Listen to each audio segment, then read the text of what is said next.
But I must admit, coming here was a little bit nerve-wracking, because I kept saying to myself, I'm going to look at somebody and forget their name.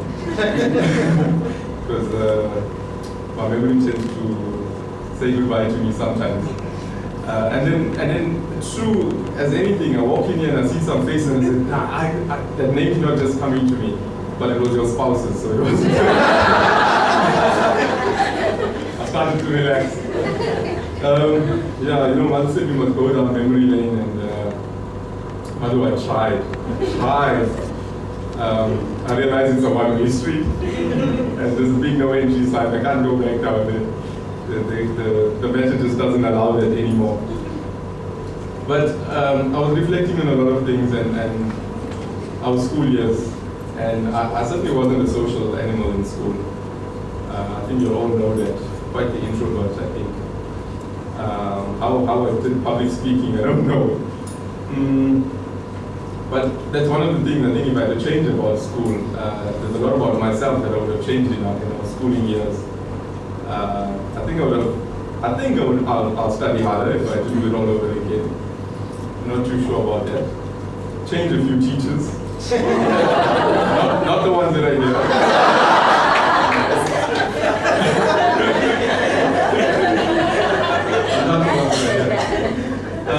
But I think one of the things that I never ever want to change is my classmates. And like I said, if I could do it all over again, I might become more social animal, let my head down. I had lots of identity, when we call the big head that blocked everybody in the class photograph. That was me. Job mentioned something about seeing people with more grey hair. Okay, I've definitely got more hair than you. Let's keep the color out of it.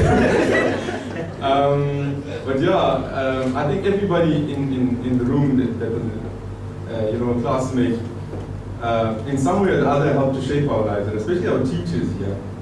You don't think about it when you're going through the experience, but when you sit back after 20 years and reflect, everybody had a role in shaping our lives, and I'm just so grateful for that. I'm absolutely grateful for that, and that's what I said, if we had to do it all over again, I wouldn't change my classmates at all. I changed my place where I was sitting, but I wouldn't change my classmates. So it's really, really, very, very good being here. I can't do Toastmasters anymore. I'll learn the toast if I even try to do it. It flowed so easily in school, I must admit, but not anymore. Just a little bit about what I've been doing, because I know I missed the 10-year reunion. Married, my wife, Nemi, is sitting there. How long have we been married? 1994 we got married.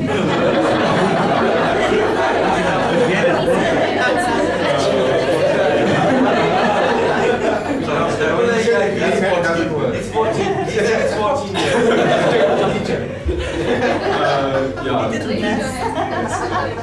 Two children, my son Brett is 11, and my little angel is going to be 2 next month. That's Kimberly. And still working for the Department of Health, ambulance driver. No, actually past that. Still with the Department of Health Emergency Services. I'm now Deputy Director and Head of Training for KwaZulu-Natal. Something I don't intend doing for too long because there's a business venture also that's developing. But I also want to just say that, all of you guys have just been hearing what you've been doing and everything. Secretary of the KwaZulu-Natal Legislature, Deputy Director General Transport. I almost felt like I needed to come and stand and say all protocol is observed. You just don't know who you're talking to.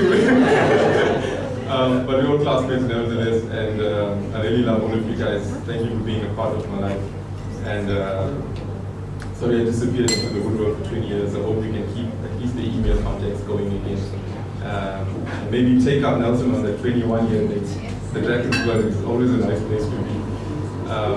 But yeah, I'm really looking forward to spending some time with you guys. Thank you very much.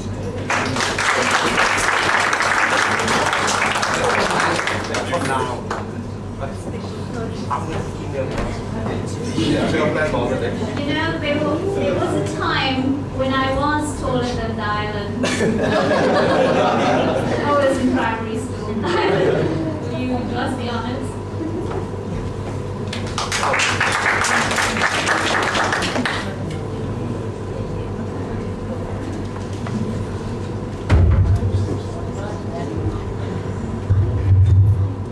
Sorry, but I think that never happened.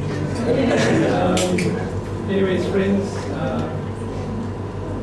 as Julian has said, I'm deeply grateful that I could make it here today. There's so many things that I tried to think about. When Madhu said going down memory lane, I tried to think of a lot of things that happened, but unfortunately, as Jürgen has mentioned, our memories have gone on a blink. I seem to recall things that have happened 30 years ago easier than the things that have happened 20 years ago. Like, I remember my first day at school, class 1, and I met Jürgen, and got me into trouble. I think I mentioned there were a few slaps and a pinch from the teacher. But yeah, as I say, it's been a privilege being part of this group. There's, I think a lot of you I've been in primary school with, and a lot of us have been in high school from standard 7 right up to matric. And I was thinking, I've got a teenage son at the moment, and I've got one that's 9. And there's so many stresses that our children face in their schools in these days. But I was thinking about my school days and the schoolmates that I've had, you guys. And I said, I would be the happiest parent, the happiest dad, if my kids could end up having schoolmates like you guys. I think we've been through many years together, but I can't remember, as I said, my memory is on the blink, but I can't remember a time where we had occasions where people fought with each other and did not talk to each other or had vendettas against each other. I think we were always united. As Jürgen has said, he was not a social animal, neither was I. But I think we've all had good relationships. When it comes to guys that were off track, I think there was only one guy that sort of had the potential to go off track, and that was Mark Energy.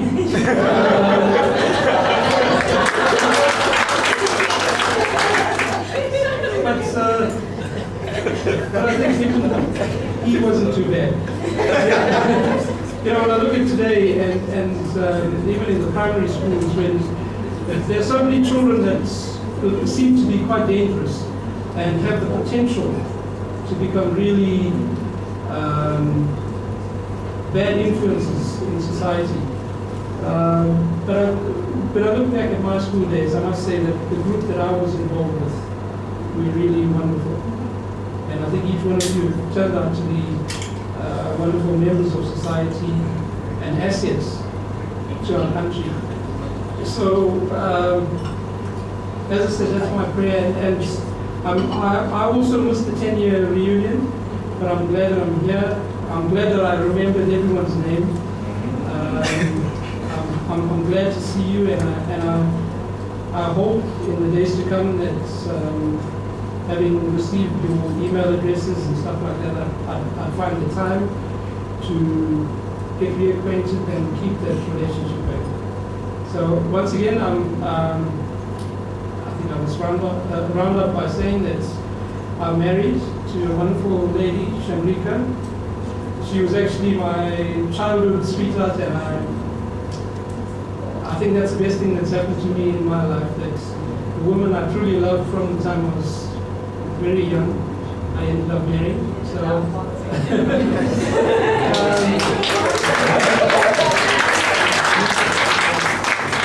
we've got 2 children. The other one is 13.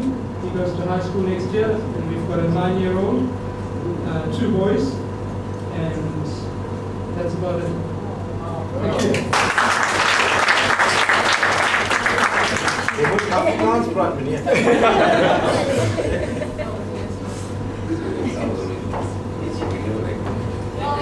there were some quiet people in our class. Can you believe it?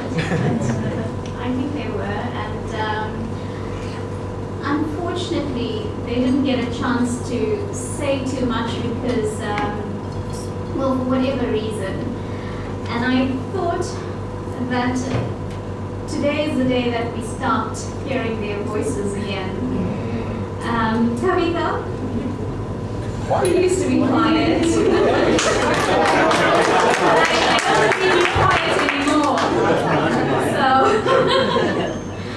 So we'd like to hear what you have to say. I especially wanted Kavita to tell us what it meant to be in 10A, to hear it from her, because I haven't had much contact with Kavita over the years, and I think a lot of you also haven't.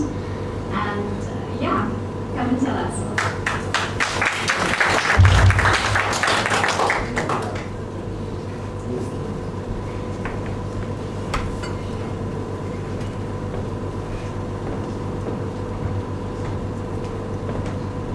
Good evening, everyone. Firstly, I'd like to thank Devin for organizing this. It was such a, well, whoever, but Devin started with me. Thank you very much. It's actually a pleasure to come and stand here today and say a few words. I want to start off by saying, my daughter, who's 7, asked me, Mom, where are you going to? I says, well, listen, Mom's going to meet a whole lot of people, and these are her friends, so I'm trying to explain to her who they are. She said, do you remember their names? I said, yes. I said, we were such a wonderful class, we were such a small class. And she said, how do you remember these people? I said, because we were only 8 girls in the class, and the rest were all boys. I said, we had a wonderful class, and that's how the conversation started. So yes, it was a pleasure, absolute pleasure, being in that class. I don't think, with anything aside, we had wonderful teachers. It's taken me where I am today. I think with all the friends that we had, I echo the sentiments of Eugene and Dylan. You're right. We were a very small class. It was fantastic being there. I couldn't remember ever being quiet in class. I talk a lot now, but you can't believe that I was quiet. But it's a wonderful feeling being here. I think I was so excited. I remember when Devin first told me, he says, listen, we're having this class reunion. Are you interested? I said, yes, please put me down on your list. And I was very excited, and I see Nirusha in the paper all the time, so it's very fantastic.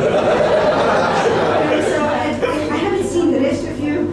I've been married and I've moved to Stanger. It's a wonderful town. I've gotten used to it. I know how to parallel park there now. It's just wonderful. I've got a little boy who's 3, and as I said, a daughter who's now going to be in grade 2. And yes, I'm going to tell her I really enjoyed this evening. I met all the people. I'm sorry that Indran couldn't make it here. I think that's the first thing I thought about when we were doing this class reunion. I thought about Indran and I thought about his wife. And my sympathies out to your family once again. And yeah, it's wonderful. Thank you very much, Madhu. Okay.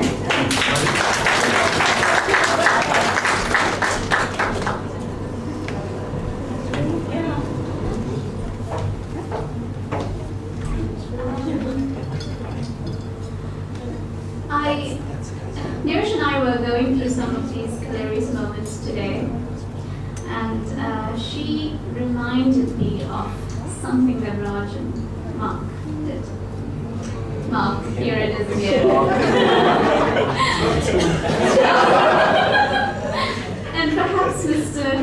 Naidu would remember. Apparently we have to do a book report.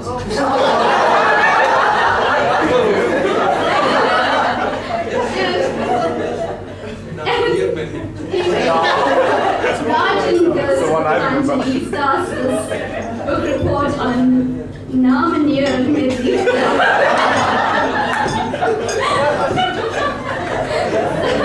So Mr. Naidu asked him, what is this? Where did you find this book?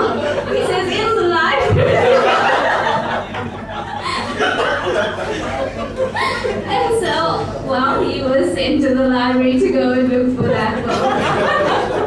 Anyway, He was always full of antics. Arjun.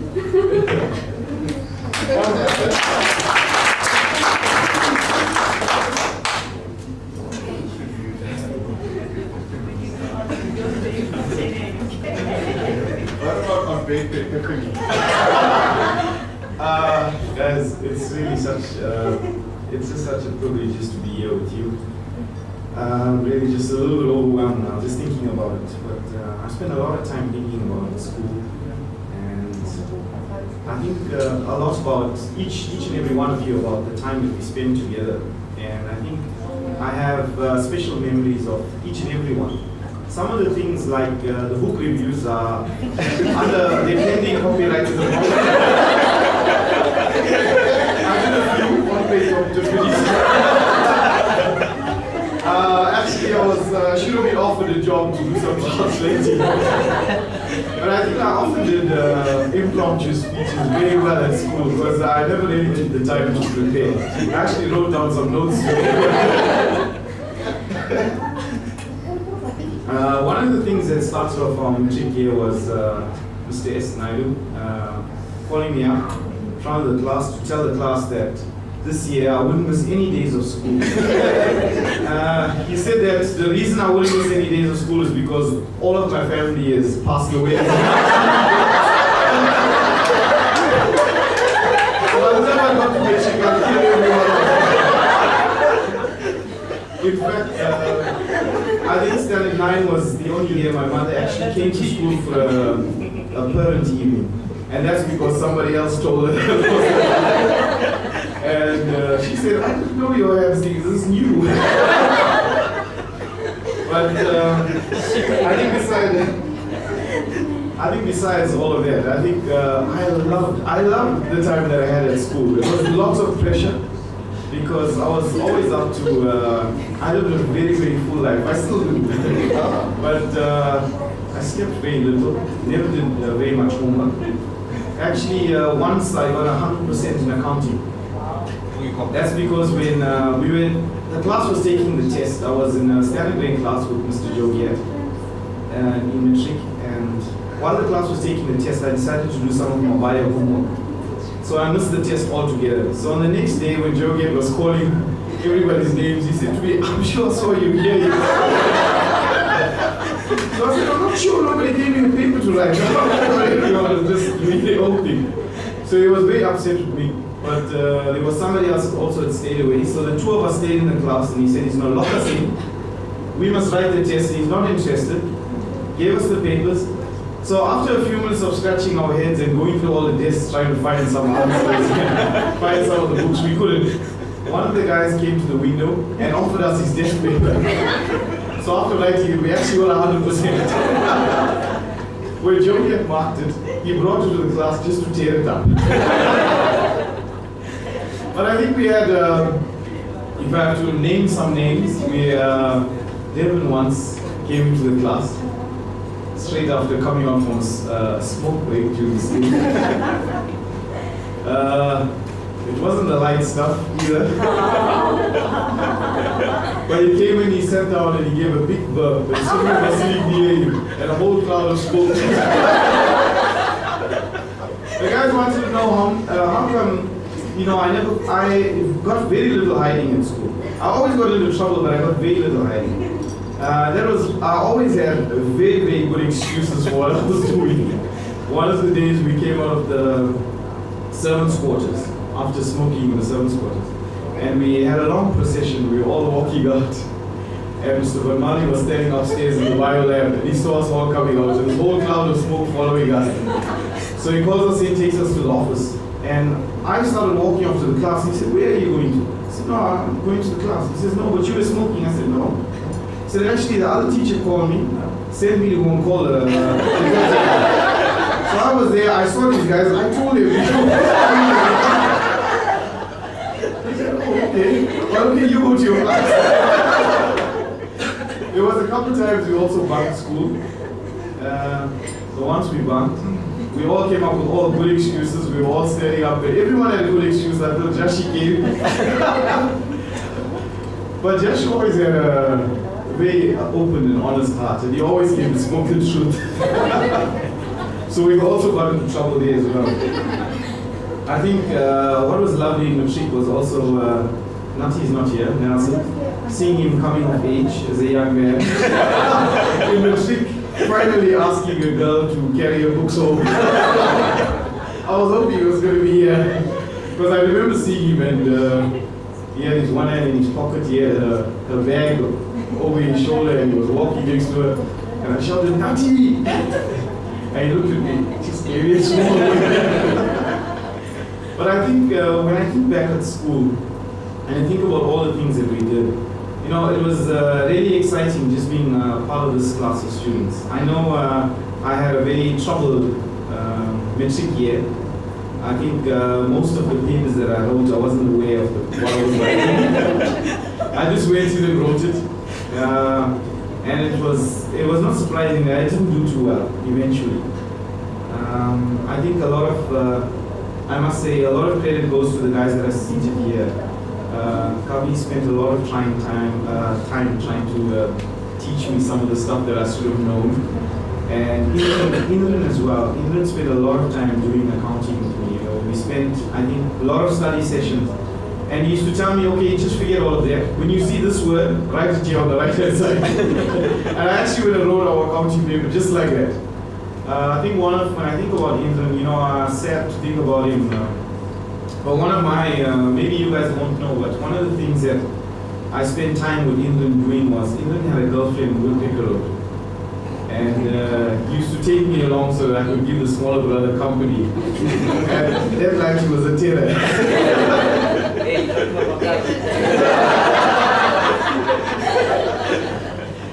But I used to phone me and she told me, please come. And I used to go there and we stood for hours. Until one day I asked him, I said, you know, listen, are you progressing here with this job? You know, because I'm always coming here and you're always sitting here, but what's actually happening? And he said, oh no, they're doing really well. He's hoping to hold hands. But when I think about school, I always think about you guys, and I speak to my son often. We had a very early start. I think we actually have the oldest kid out of everyone. My son is 16. He's going to be in matric next year, and my daughter is 12. We have wonderful kids, and I'm so happy that they have to take it after me. But he applies himself to his studies, and he's got a good head on his shoulders. And both our kids are really doing well. And me personally, in my life, I'm working for the same company. I'm going to be completing in February 20 years with them, Nampak. Wow. I left school and went straight there. I started off working in the floor there, and I'm in a sales position at the moment. And I'm really just loving it. A few years ago as well, about 9 years ago, I had a spiritual experience that changed my whole life and caused me to really just have a look at what I was doing and where I was going through life. And it caused me just to desire more of life and want to do more with my life. And I realized that everything that I was doing and the way I was living my life was actually emptiness. And was going to take me nowhere. So I'm sure, I don't know if anybody knows here, but 3 years ago I was actually ordained as a pastor.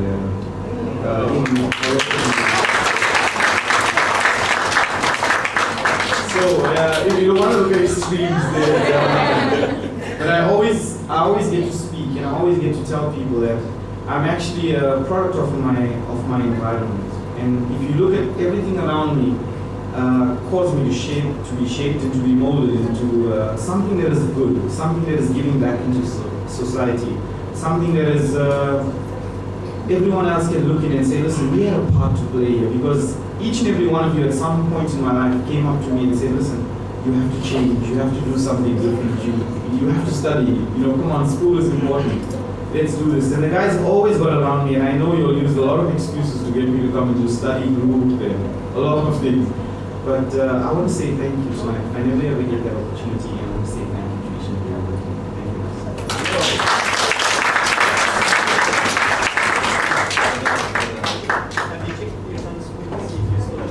Well done, Mom. I must say I'm very proud of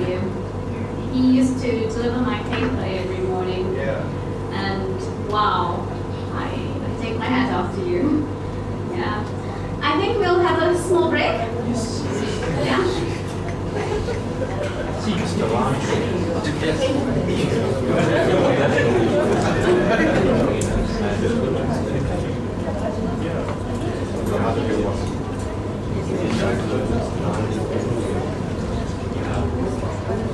Yeah?